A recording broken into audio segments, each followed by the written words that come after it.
Assalamualaikum warahmatullahi wabarakatuh. Perkenalkan, nama saya Elsa Liana, nomor NPM 301220044 dari Prodi Hukum Universitas Teknologi Digital. Kali ini izinkan saya untuk memaparkan beberapa materi dari materi pertama sampai materi ke-6 yang sudah dipelajari oleh saya di mata kuliah Pendidikan Agama Islam. Materi pertama yaitu tentang Ma'rifatul Insan. Ma'rifatul insan yakni mempunyai dua kata, yaitu ma'rifat dan insan. Ma'rifat berarti mengenal, sedangkan insan berarti manusia atau diri sendiri. Jadi ma'rifatul insan dapat diartikan mengenali diri sendiri. Manusia dapat diartikan sebuah konsep atau sebuah fakta, sebuah gagasan atau realitas, sebuah kelompok atau seorang individu. Manusia adalah salah satu makhluk Allah Subhanahu wa Ta'ala yang memiliki peranan penting dalam kehidupan di muka bumi ini. Manusia diciptakan dari dua unsur. Yang pertama ada langit dan yang kedua ada bumi. Itu maksudnya diberikan fisik yang sempurna, lalu Allah Subhanahu wa Ta'ala memberikan ruh. Kalau bumi itu maksudnya manusia itu diciptakan dari tanah. Unsur-unsur manusia itu ada tiga. Yang pertama qalb. Qalb itu biasa disebut dengan hati, yang artinya segumpal daging yang baik buruknya akan memberi dampak besar. Di dalam qalb terletak al-azmu, yaitu tekad, keputusan, niat, dan rencana. Qalb juga dapat dibedakan yang hak dan batil. Yang kedua ada aklu atau akal. Akal itu bukan otak, tapi dengan akal manusia bisa mendapatkan ilmu memahami ayat-ayat Allah yang baik, yang kauniyah maupun kauliyah. Yang ketiga ada jasad. Jasad itu maksudnya pelaksana apa yang telah ditekadkan oleh hati dan direncanakan oleh akal.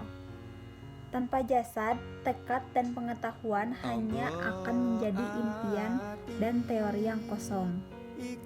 Tujuan diciptakan manusia yaitu ada tiga. Yang pertama ibadah.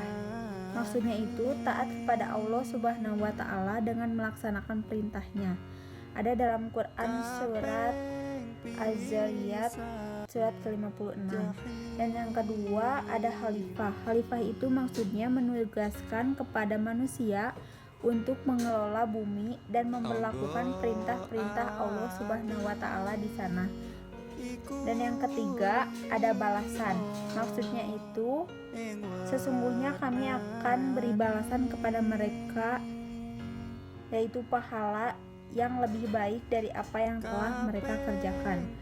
Terdapat pada Quran surat An-Nahl surat 97. Materi kedua yaitu tentang proses penciptaan manusia berdasarkan pandangan Islam.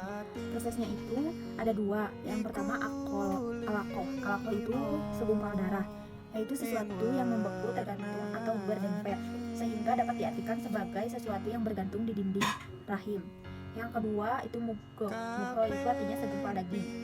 Tugas manusia di dunia itu ada tiga. Yang pertama ibadah. Ibadah itu maksudnya taat kepada Allah Subhanahu wa Ta'ala dengan melaksanakan perintahnya. Yang kedua ada khalifah. Khalifah itu maksudnya menugaskan kepada manusia untuk mengelola bumi dan memperlakukan perintah-perintah Allah Subhanahu wa Ta'ala di sana.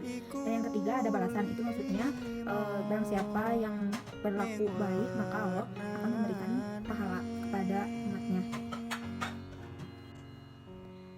Kondisi manusia sebagai makhluk yang telah diciptakan oleh Allah Subhanahu wa Ta'ala. Maksudnya itu kondisinya dari nol, keadaan yang lemah menuju keadaan yang lemah.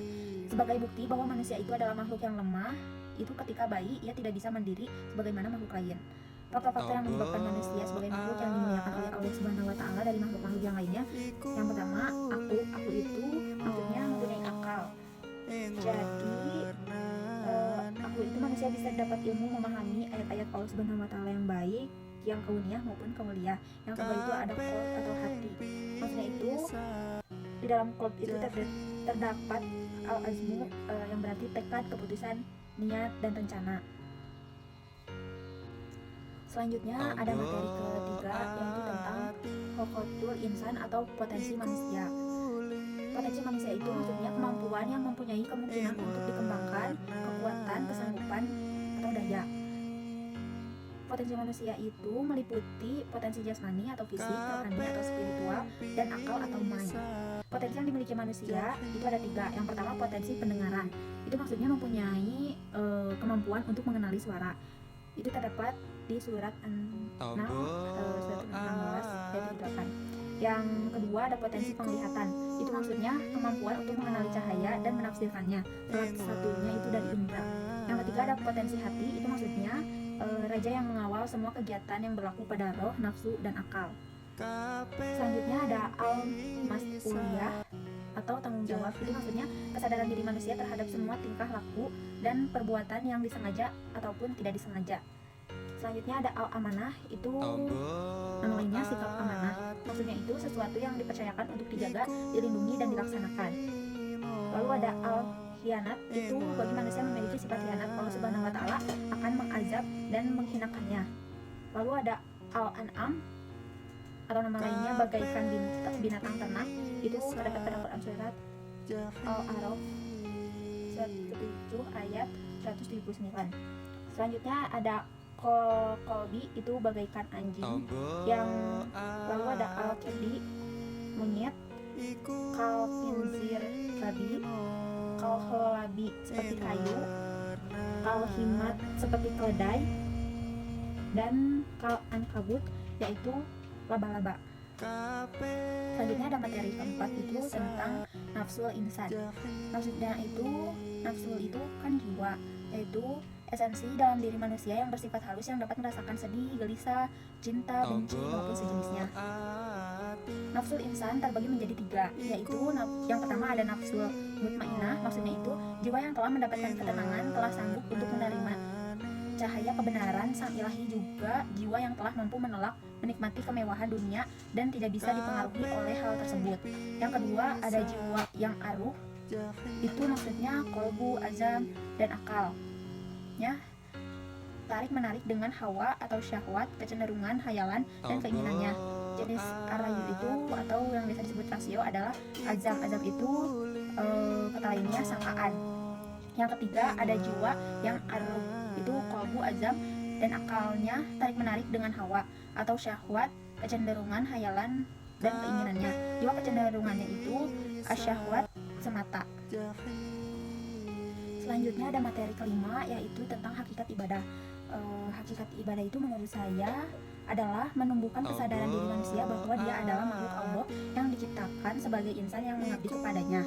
Manusia itu diperintahkan supaya mengabdi kepada Allah, maka tidak ada alasan baginya untuk mengabaikan kewajiban beribadah kepadanya. Dan materi keenam yaitu bagaimana tentang sifatul insan. Menurut saya itu sifatul insan itu sifat yang bersih dan dicintai oleh Allah Subhanahu wa Ta'ala. Karena itu manusia yang beruntunglah yang memiliki jiwa dan sifat yang bersih itu. Manusia adalah makhluk hidup yang terbentuk dari banyak sifat yang membentuknya. Secara umum, sifat manusia terbagi menjadi 2 kelompok besar, yaitu sifat kebaikan dan sifat keburukan. Kedua sifat ini selalu menyertai manusia dalam kehidupan manusia yang akan membawa manusia ke dalam kebenaran maupun kesesatan, kebahagiaan, atau kesedihan.